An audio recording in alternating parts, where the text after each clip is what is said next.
Non! Non! Ça allait bien! Oh, Lynn.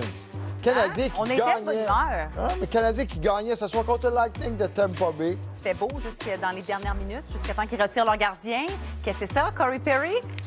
Et par là. Défaite. Ah, c'est décevant. Défaite du Canadien ce soir.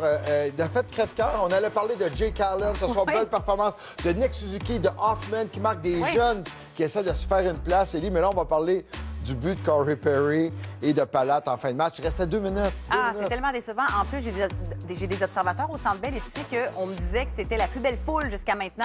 On était dedans, il y avait de l'énergie. Donc, là, on se dit, malgré tout, on est capable d'avoir un beau spectacle. Ça se termine en queue de poisson comme ça. T'as des observateurs. Ah au oui, Centre j'en ai Bell. beaucoup. Ah ouais? Je les nommerai pas, mais on va en parler à un tantôt. Des informateurs. Je pense qu'on a Renaud qui va être avec nous dans quelques instants. Oui. Oui, et Plus tard, Renaud. Plus tard. c'est un de mes observateurs. Il est occupé. OK. On va regarder également ce qui se passe ailleurs dans la LNH. Il y avait plusieurs rencontres. Et Dave, je pense qu'on a peut-être assisté au meilleur... En tout cas, on est encore tôt en saison, mais possiblement au but de l'année. Oui, c'est vrai. C'est Oui, vrai. je vous montre ça tantôt. C'était assez beau, merci. Il y en a du talent dans la Ligue nationale et des jeunes joueurs, des joueurs de 20 ans qui Oui, impressionnent. oui, oui. Non, c'est très impressionnant. On vous montre ça entre-temps, les meilleurs moments de la soirée.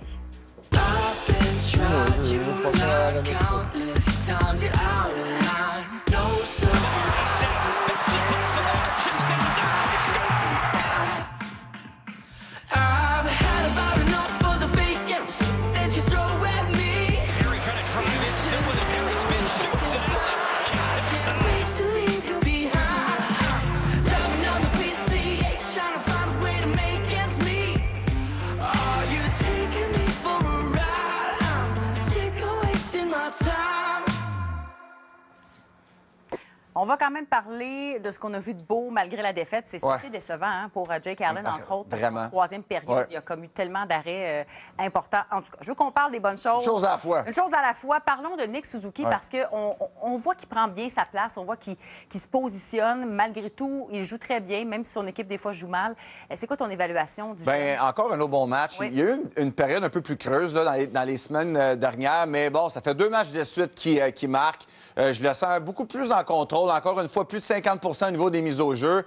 Et dans le cas de Suzuki, ce qui va être important pour lui d'ici la fin de la saison, c'est de continuer à performer comme il fait et avoir de bonnes habitudes. Il n'y a rien de plus facile dans une saison comme on vit présentement avec le Canadien, de faire des erreurs, puis c'est moins grave parce que tu sais que les séries, c'est à peu près impossible. Et pour les jeunes comme lui qui font partie de l'avenir et qui va peut-être même éventuellement être un capitaine de Canadien, qui sait, on verra bien là, ce que l'avenir va nous dire. Mais un gars comme Suzuki, c'est des saisons comme cette année qui vont t'aider éventuellement dans ta carrière. C'est pas facile de se trouver d'une source de motivation, mais vraiment de créer de bonnes habitudes, que ce soit au niveau de ta prise de décision offensive, défensive. C'est ça que je veux voir. Et je veux voir ça tout au long de la saison. Je veux voir de la constance dans son jeu. Oui. Ce que j'aime de Suzuki, il est là tout le temps. Il fait face à la musique. Pas manquer de match. Exactement. Non plus, Puis on le voit, là, les joueurs blessés, je dis pas que c'est pas des vraies blessures, mais quand ça va mal, les blessures font plus mal puis durent plus longtemps. Ça, c'est normal, ça a toujours été.